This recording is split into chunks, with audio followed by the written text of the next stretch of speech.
me tell you a story. 2,000 years ago,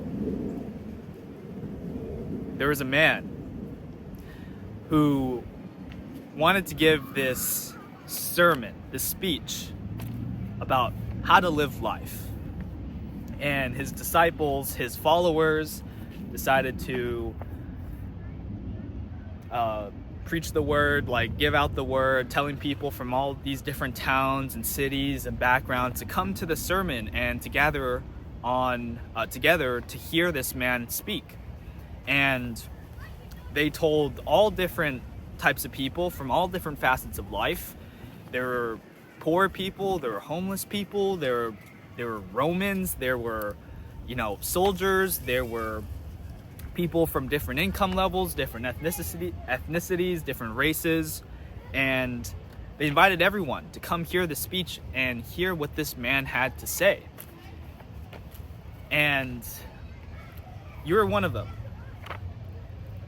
And you look around you, you decide to go to the sermon, and you look around you, and you noticed how most of these people,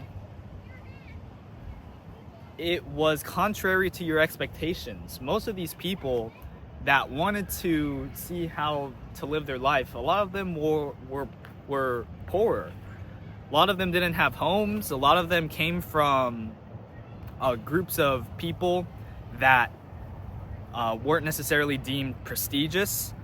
And you kind of to question, like, why would this man invite, low-level people to hear his sermon? But you decide to hear and listen to him nonetheless. So you gather, you climb the tree or climb the mountain. Everyone gathers around the mountain. Everyone sits down, and they begin to listen to what this man had to preach. The man's name is Jesus of Nazareth. And the funny thing is, Nazareth wasn't known as a town 2,000 years ago. It wasn't known as a town to produce good things, quote unquote. It was known as a relatively, average, maybe below average town that produced, relatively average people, right? So people questioned, Jesus of Nazareth, what good can come out of Nazareth? What good news does this, teacher have to teach on this sermon? And that surprised me. So what I want to cover here, and what I have in paper, is a Sermon on the Mount, the most famous speech to be recorded in human history by this contrarian man, Jesus. And what fascinates me the most is simply because this man had the most controversial, contrarian, idiosyncratic ideas a person 2,000 years ago would have. And that's what fascinates me the most, because these ideas still hold true 2,000 years later. Even more than ever, some people could argue that they could be universal ideas and truths about life that applies more than ever today. And just to think how 2,000 years ago, the cultural norms, the societal norms, the gender roles, the different political ideologies, the different religious ideologies that are so vastly different to today, it's so interesting to consider how Jesus still said these things in a time back then that he would literally be considered a crazy man. Like, what are you saying, Jesus? Like, are you even sane right now? And I'm going to go over some of these verses that he preached on this sermon. So this is more for just my kind of personal interpretations I didn't really plan this video out besides that story part.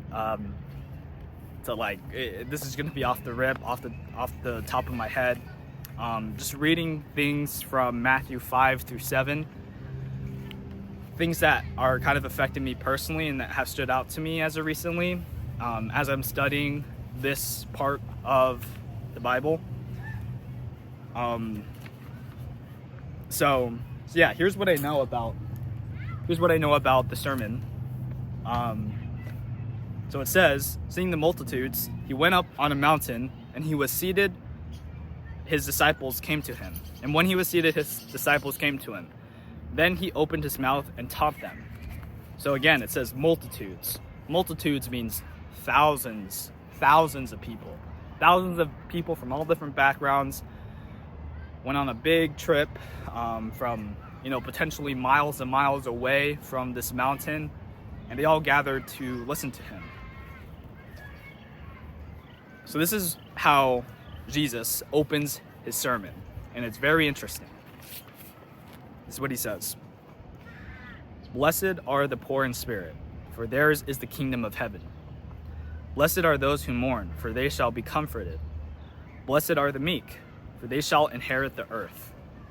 Blessed are those who hunger and thirst for righteousness, for they shall be filled. Blessed are the merciful, for they shall obtain mercy. Blessed are the pure in heart, for they shall see God. Blessed are the peacemakers, for they shall be called sons of God. Blessed are those who are persecuted for righteousness' sake, for theirs is the kingdom of heaven. Blessed are you when they revile and persecute you, and say all kinds of evil against you falsely for my sake. Rejoice and be exceedingly glad, for great is a reward in heaven, for so they persecuted the prophets who were before you. Okay, to break that down, this section is called the Beatitudes, by the way. And it's very interesting how he opens the sermon in this way. I said in the story, and like I said in the beginning, most of these people came from very burdensome, poor, and unfortunate circumstances. A lot of them were poor, a lot of them had nothing, a lot of them were taxed heavily. They were, in debt, they were sorrowful, they were depressed. A lot of really struggling individuals were majority of the people that made up this sermon. And Jesus begins to bless those who are poor in spirit. He blesses those who mourn. He blesses the meek. He blesses those who hunger for thirst and righteousness. He blessed the merciful, the ones who are pure in heart, the peacemakers, and those who are persecuted for righteousness' sake. So all of these people, it's similar to like calling out your target audience in sales and marketing, right? When you want to make an ad, you have to call out who your target audience is. Like, hey, XYZ type of people. Hey, young men in their 20s looking to get fit. Or hey, homeowners. Or hey, roofers. This is basically his call out in the beginning of the ad or sermon, right? The poor, the mourn, those who mourn, those who are meek. These are like qualities, and again, this is very contrarian to back then because from a religious perspective, they were, especially for Judaism, or the Israelites and the people who were Jews back then, who were God's chosen people, they, like, in order to really be considered holy or considered to have a relationship with God, you had to become this really high level priest, or they called them Pharisees back then, to have like some sort of relationship, right? To be even like able to preach the gospel and even to read the gospel, the Old Testament back then, you had to be a very high level person. So it's very contrary to think that these people would be blessed by God, who are poor in spirit, who are mournful, who thirst for hunger and righteousness. Like, it's just very contrarian for his call out audience. It's like calling out an audience you wouldn't expect that need, like, who need God's help. But it actually, when you logically think about it, the people who needed the most help were these people. It's the sick who actually need doctors, not the healthy, not the well. So it's interesting he calls that out. So the next part of the sermon, Jesus likes to talk in parables and metaphors and analogies, and for some people it will not sit with them or not like make any sense.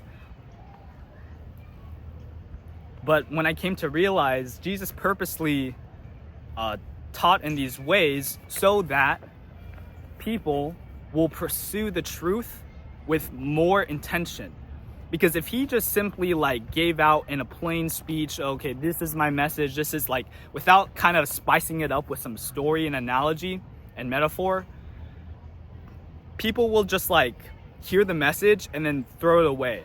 Whereas if it's in story, it'll either completely go over your head, or you're interested or piqued in the story or analogy enough where you want to pursue what this really means and what is he really trying to say? What did he really mean here? What did Jesus try? Why did he compare me to this thing?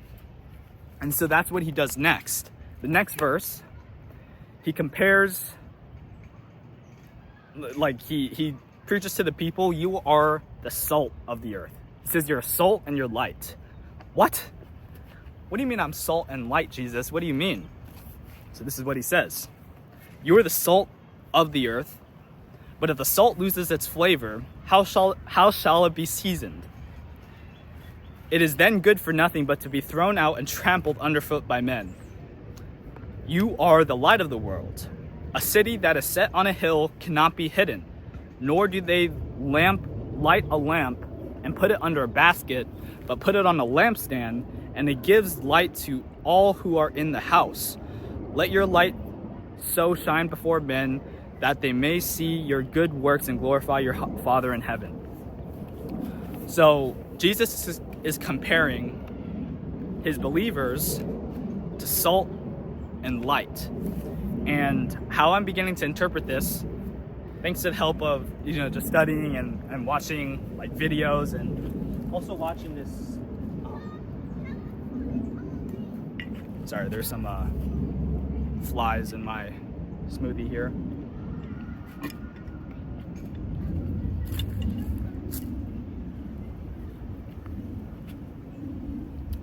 What was I saying? Salt and light, right? So it helps to have context on what these things just mean by itself. So I'll start with salt. From what I understand, back then, salt was used as a preservation, medium or a tool to help preserve meat and different like foods, so that it can last longer, because they didn't have refrigeration 2,000 years ago. So what they did was put salt on red meat to like let it last longer. So what I believe Jesus was trying to say here is that he wants people to be the salt of the world, or to help preserve his kingdom, God's kingdom, and help preserve like the righteousness of the world, right? The other thing salt does when mixed with other ingredients like honey and some oils or whatever, it's also used as a healing remedy. So he also wanted his people to heal those who needed it in the world.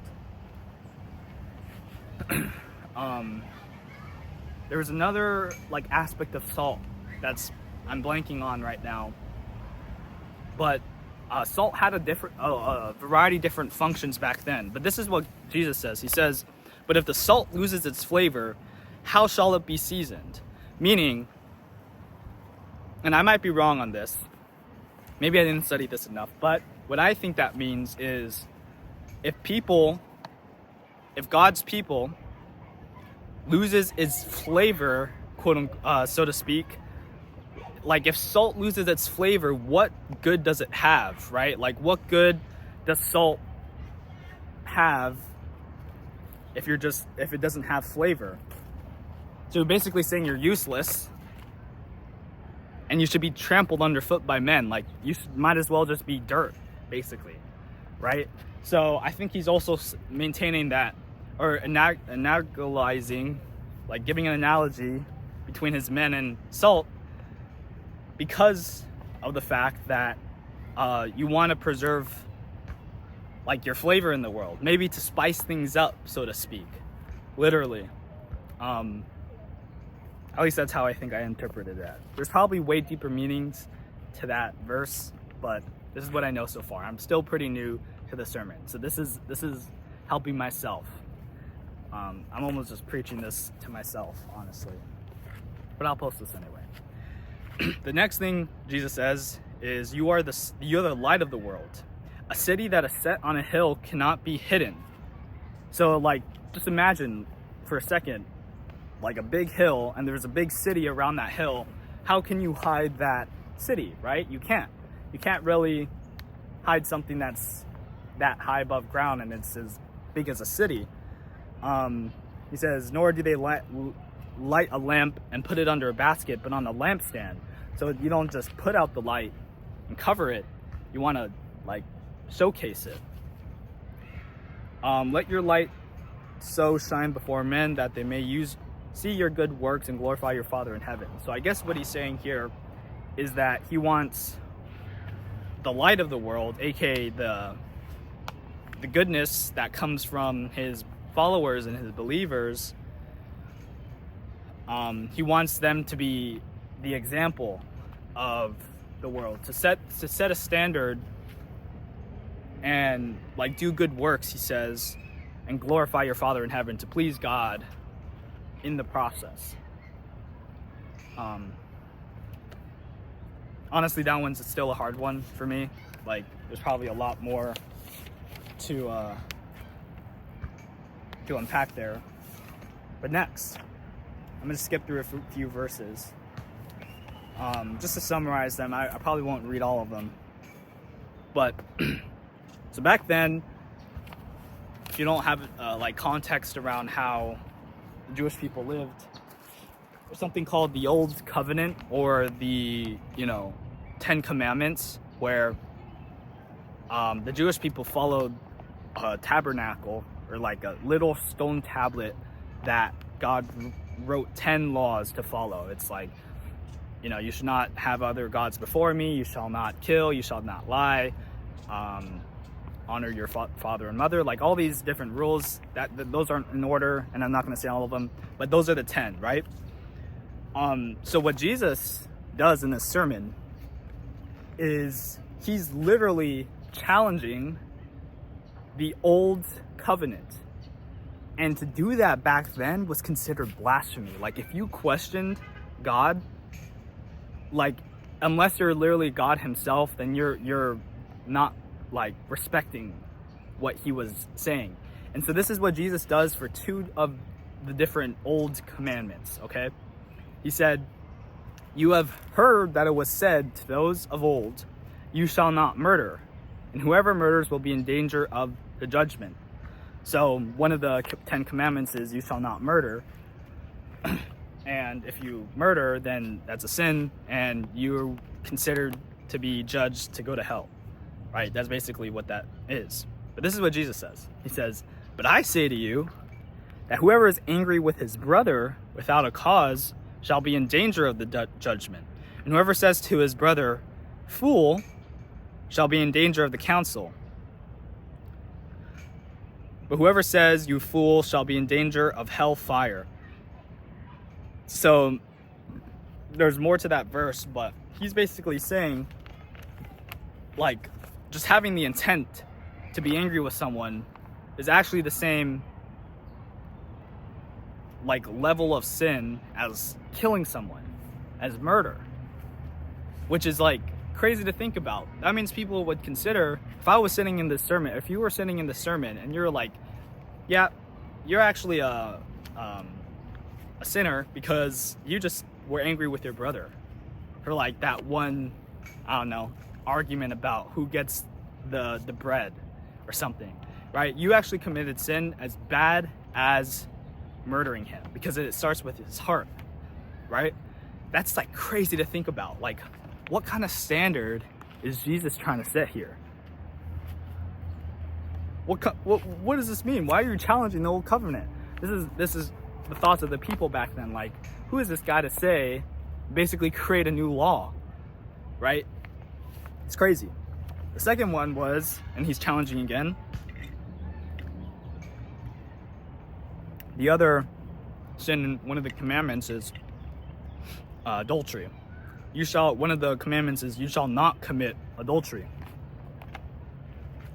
But this is what Jesus says. He says, but I say to you, whoever looks at a woman to lust for her has already committed adultery with her in his heart. If your right eye causes you to sin, pluck it out and cast it from you, for it is more profitable for you that one of your members perish than for your whole body to be cast into hell. And if your right hand causes you to sin, cut it off and cast it from you, for it is more profitable for you than one of your members to perish than for your whole body to be cast into hell. So you know what Jesus is saying here? He's challenging everyone's paradigm in this time where back then as well, gender roles are much different than it is today. Women were often seen as property. So often there were polygamies, there were lots of, adultery being committed back then, but not just through like sex outside of marriage and like obviously cheating on your wife or whatever these things are. Not just in that sense, but what Jesus is challenging is if you just look at someone with lust, just from your eye, just from the intention of your heart, you can commit the same as committing adultery. Which is crazy to think about because probably most men back then looked at women with lust at least once in their life. And this is what Jesus says next. If your right eye causes you to sin, pluck it out. Like, take your eye out and cast it from you, for it is more profitable for a member of your body, like a part of your body, to go into hell than your entire body to go into hell. So, and then he says the same thing for your hand. If your right hand causes you to sin, cut it off, cast it from you, for it is more profitable for a member of your body than for your whole body to be cast into hell. Yeah, it's more profitable for that one of your members perish than for your whole body to be cast into hell. So a lot of people probably took that literally, but at least how I'm interpreting it is it's metaphorical, that your eye, your eye is one of the parts of your body that allows for sight. So, and then your hand is often used for the sense of touch. So if you see something and you commit sin, or you do something and you commit sin, then that's bad enough where you should literally cut it off and toss it away from your body. Basically saying it's very bad if you look, even through just intention, through your eyes and looking at a woman with lust. That's bad enough for you to go into hell. Which is crazy to think about. It's crazy to think about. This challenged even the Pharisees, who were also at the sermon. It challenged their paradigms about how the world works, how the standard to please God should be, right? And it's also, I already said this again, but it's just so contrarian to think about how this guy named Jesus challenged God's literal law. It's just crazy to think about. If you were back then, it's like, I don't know what analogy to compare it to modern day, but it's like if you challenged, I don't know, the education system. You're like, school is useless, nobody should go to school, and you should all just stay at home. That was such a bad analogy, but you get my point. It's just like saying something so out of whack to most people who heard it back then. It's like, what the heck, I'm gonna speed up here. There's some other parts of the sermon I want to talk about. Okay, this one resonated with me. This is Matthew 5:38. Go the second mile. You've heard that it was said, an eye for an eye and a tooth for a tooth. Back then, that was also one of the laws. It's if like someone, you're allowed to like resist someone or combat someone to the same extent that they combated you, right? So if someone punches you in the face, then you have the right to punch them back in the face. That's basically what an eye and a tooth for a tooth means, right? But I tell you, this is what Jesus says, but I tell you not to resist an evil person. But whoever slaps you on the right cheek, turn the other to him also. Let me just visually show you what that means. That's what he wants you to do. Okay, this is what he says next. If anyone wants to sue you and take away your tunic, let him have your cloak also. Imagine someone comes from the street, it's like, give me your cloak or I'll harm you. Okay, don't hurt me. Whatever. Here you go. Oh, while you're at it, while you're stealing from me, have my other shirt too. Here you go. Here's both shirts. That's the standard Jesus is holding you to. Someone punches you in the face, give him the other side of your face for him to punch. What the heck? No. Should I not be able to defend myself? Should I not be able to get back for what he's done for me? Should I not seek for revenge and like honor myself? Like, why would I do that?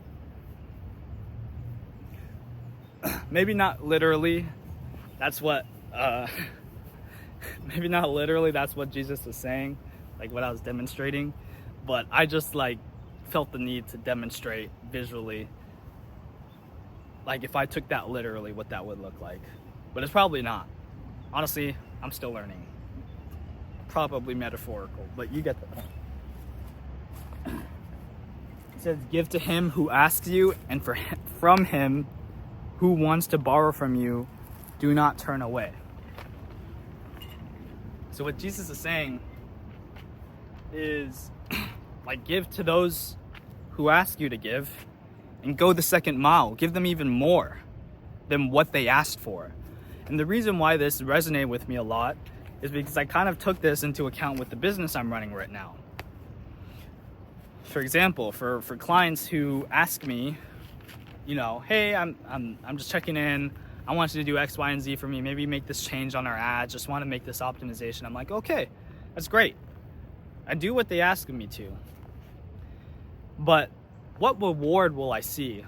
What like delayed gratification will I see?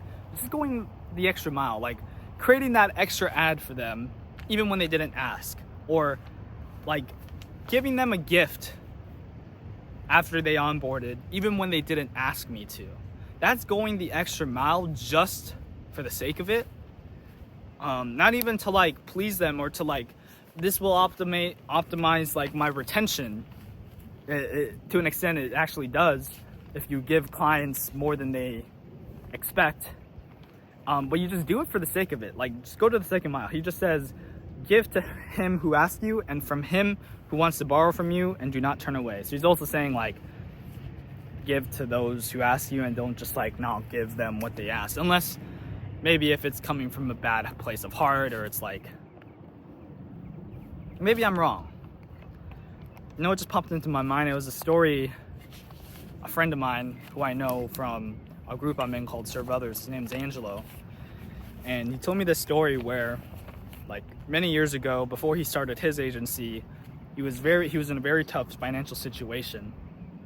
And on a Sunday, you know, he was praying to God, and he said, God, like, I hope I really can make it through this week. You know, I'm really tight on cash, but I know you'll give me my needs. And Angelo goes on a walk and on the street, and he finds this homeless man. I forgot exactly what the homeless man said, but I think he was holding a sign, something like, looking for money. I'm hungry or something. And Angelo he thought he heard God tell him, like, give all you have to this man. And then Angelo, like, when he told me this story, he like went on to say, like, you don't realize how much, and all he had was $50 actually in cash. All he had was $50, like, to actually give. And that $50, he said back then, would have made him go a long way. Like, that's how tight he was. And he literally thought he heard God say, give it all to him. And he's like, what? No, what? Why? Like, this is all I have, God. But, like, he did it anyways. And you know what the reaction by the homeless man was? Like, Angelo still felt the need to give. He still committed to God's will, even when he really like seemed to need that money. And he wanted to pray over the man. But you know what the man did? He immediately got up. He kind of like shooed him off, and just like went the other way. He didn't even thank Angelo. And just based on like what Angelo kind of saw in the man and like what was going on around him, he sort of understood that man would probably not use that $50 as wisely as he would have, like probably on like drugs or things that would not help him, because the man was in a very, I assume, like poor state, right? But he still gave him the money. But you know what the lesson Angelo taught him, that lesson that what Angelo was taught from God is, despite what you think you'll receive out of an act of goodwill, despite like the reactions or the consequences of your actions, just going the extra mile and giving and serving someone else is more important than like what you think you'll receive back, or more important than just the action of that. So that was the lesson Angelo was taught, and he said to this day, like, it still resonates with him, and that's like the long-term benefit of pursuing that like level of, I guess, gratification, that commitment to just give without a need of return or expectation of return. And it taught him a lot. His story still sticks with me to this day, because I feel like that might be what Jesus is saying here. It says, whoever slaps you on your right cheek, turn the other to him also. So it's like, even if someone does you harm or does you bad, does you wrong, still give to them. How does this make sense? How does this make sense to the logical person? An eye for a tooth, like, that makes sense. Jesus is challenging logic. So fascinating. He even says in the next verse, love your enemies. You've heard that it was said, you shall love your neighbor and hate your enemy. But I say to you, love your enemies, bless those who curse you, and do good to those who hate you, and pray for those who spitefully use you and persecute you. So I bet this verse, I'm willing to bet Angelo read this verse after that happened to him, and potentially he would have thought, like, I'm gonna pray for this man despite his actions toward me, despite his like lack of gratitude or thankfulness, that I gave him literally everything I had for that week, for him to maybe just blow it. I'm still gonna pray for him. I'm still gonna love him and do good to those who hate you.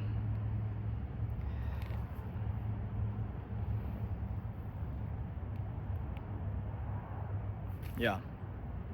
He goes on to say in the next part, like, for if you love those who love you, what reward have you? For if you love those who love you, what reward have you? Meaning, if you just love the people who love you back, like, what good does that really, I mean, that's great. That's good that, you have people you love and you're giving back to the people you love. But he says, if you greet your brethren only, what do you do more than others? Do not even the tax collectors do so? Therefore you shall be perfect, just as your Father in heaven is perfect. So it's like, you should especially do good to those who persecute you, not just the ones who do good to you, because it shows how, like I said, like giving without an expectation of return to how others treat you. I think it's a strong lesson that I'm beginning to also like internalize. By the way, this isn't like some sermon I'm trying to give you or the camera. Like, this is me talking to myself. I'm learning these so-called truths on the Sermon on the Mount because I think I could apply this to my life. For example, like if a client yells at me, or like if I'm on a sales call and someone yells at me saying you're a scammer, you should quit your business, you don't deserve to do any of this, I should thank that person. I should love that person and like empathize, like maybe they're just having a bad day, or maybe they're right, there's some part of my part of them is right in the sense that I need to improve, or maybe I could have worked on the way I treated that person. It just makes you think less about yourself and more about others.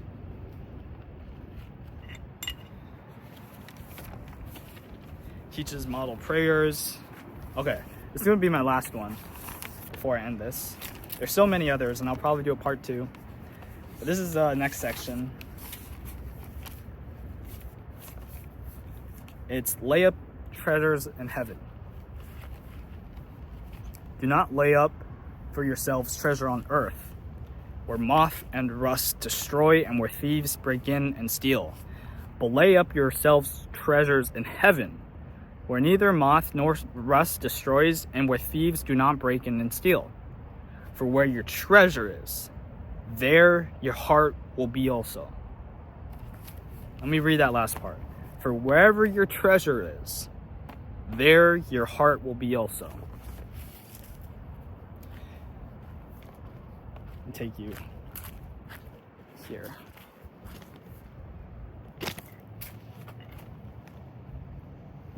Actually, let me go back.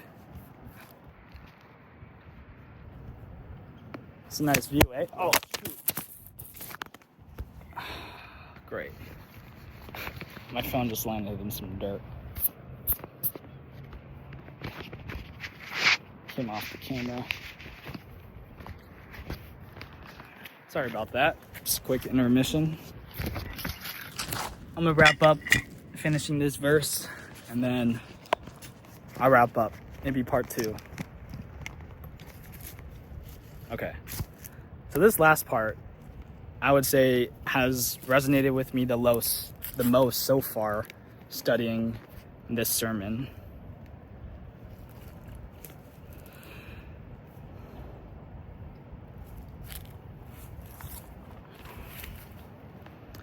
It's to lay up your treasures in heaven. Okay? So this is what I think about just reading this verse. I'm just gonna challenge you for a second, okay? I'm gonna ask you a question. What's the meaning to life? What does it all mean? It's a common one that can't be answered, a common one that has been answered, but may be true for some people, may not be true for others.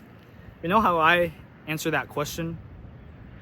What your ultimate purpose or your destination, or your ultimate goal in life should be, your ultimate meaning.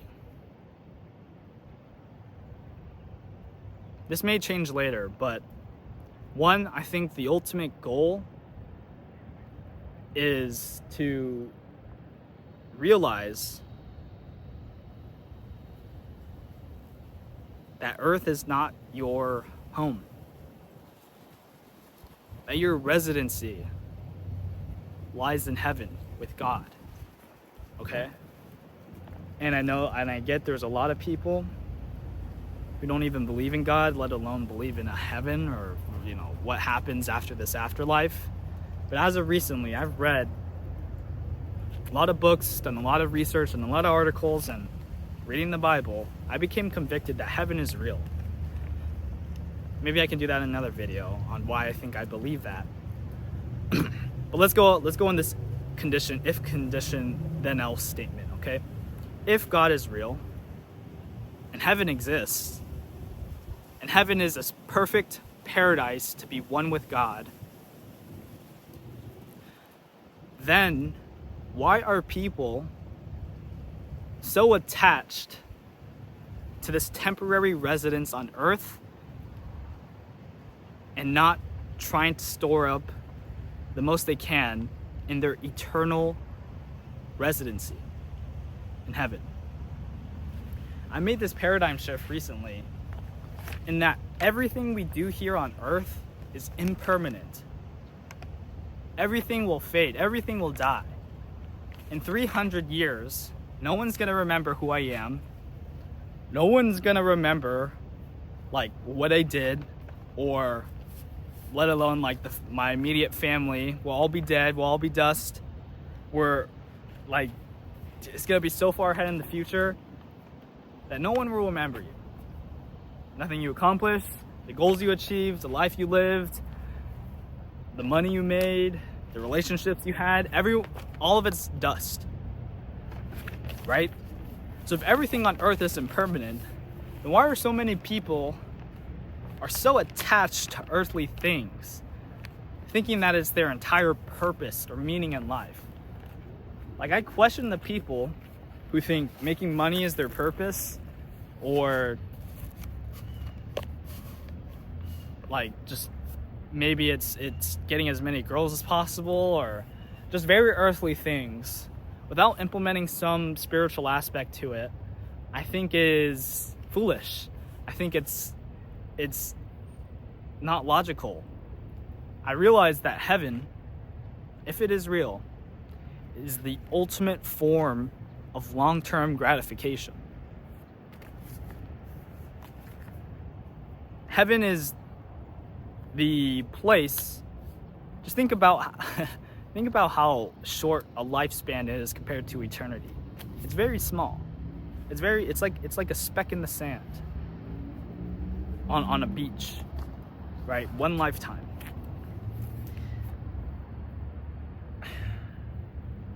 And so, just to wrap it up, why I think this verse resonated with me the most is because I made that realization that I'd rather spend more time trying to store up treasures on heaven than on earth. And so I began to conceptualize and put forth how God's will and how I can do the most to do God's will on earth. Earth is just a temporary assignment. It's a test. It's a temporary residency where we do our best. I think our ultimate purpose and meaning should be do as best as we can to honor and glorify God. For great will your reward be in heaven. So this is the final thing he says. This is not the final thing he says. This is the final thing I'll say that he says for this video. It says, for wherever your treasure is, there your heart will be also. What does that verse mean? If you store up treasures in heaven, relationships, women, money, fame, status, the expectations of other people, to please other people, to live for other people, to live for yourself even, all these earthly treasures, your heart will be there also. Meaning, your desires will become more earthly. Your heart will be more drawn to earthly things and earthly pleasures. But the thing is, and I'm sure anyone who's on self-improvement and might be watching this video who understands the concept of long-term gratification versus short-term gratification, right? Delaying it just a little bit further instead of indulging now instantly to get that short-term dopamine spike or the short-term gain. You understand the concept that long-term gratification always wins. The pain of discipline always beats the pain of regret. The pain of discipline weighs, ounces, while the pains of regret weighs pounds. It's just the concept of delaying your gratification, right? So if you understand that, and you realize that if you pursue a temporary thing, if you pursue anything on earth, really, like if you pursue earthly thing, like anything to do with just, like, when I say earthly things, like money, like women, fame, just things that will subside out of eternity, anything that's not eternal, essentially, then it's vanity, because none of it matters. That's why I say heaven is the ultimate form of long-term gratification, because it's really like how long-term gratification is eternity. Like, you can't even conceptualize the time because it's infinite, right? So what I think is, like, if you start storing up your treasures in heaven, I think that's analogous. I don't know if I say that word right. Analogous. It compares to the same as doing God's will for your life. Storing treasures in heaven is the same as honoring God. Storing your treasures in heaven is the same as doing what God wills for your life and putting Him first. Because He says, there your heart will be also. And this is what I think God is starting to impact me on, is as you put God first and you start storing your treasure in heaven, you start thinking from an eternal perspective, you start thinking by putting God first, your heart will actually desire more what God wants you to desire. Your heart will start to be drawn more to godly things rather than earthly things. Your heart will start to desire more purity and honor, and in my opinion, I think even greater pleasures and an abundance in your life compared to if you just thought short term. Because think about it like this, like, long-term gratification always reaps a larger reward than instant gratification in some way, shape, or form, whether it be through a skill, through a character trait, through, gains in the gym. You know that if you delay gratification, that you'll reap a bigger and better reward. So if you apply that same concept to storing your treasure in heaven and honoring God, delaying your gratification, doing things according to His will, what are you going to reap, in your life? And what excites me the most is that I think God blesses, in terms of abundance in a life, to those who honor Him the most. Maybe I could be wrong there, because when I say that, I immediately thought of the Saint Paul and John the Baptist, who were both honoring God in the best way they probably could, but they were persecuted, they were beheaded, they were thrown in jail, they were spat at, they were blasphemed, they're treated very poorly, but they did their best to honor God. Why did they live that life? So maybe I could be wrong on that. But you know what I do think? If I was in heaven right now, I would want to be someone like John the Baptist or St. Paul, because when they lived on earth, when they lived their lives here, I bet it gave them a higher status for them in heaven, And I think if that's our ultimate goal and our ultimate residency, then how can we start becoming, I guess, higher status in heaven than we do on earth? For where your treasure is, there your heart will be also.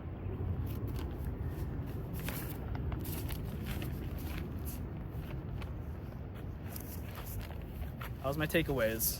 There's a lot more I want to cover. It's actually a lot more. I didn't even I went kind of into some verses, but there's still a lot more I could cover. So I may do another one. If you want me to do another one, comment on the video. I hope it was useful in some way. It's definitely helpful for me to just reorganize my thoughts and the way I think about this sermon. Yeah. The story's quite interesting, right? Again, just how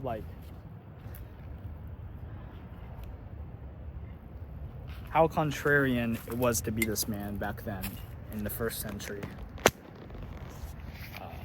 It's really interesting. So, that was my spiel. That was my story. Part 2 potentially coming. Elijah Kim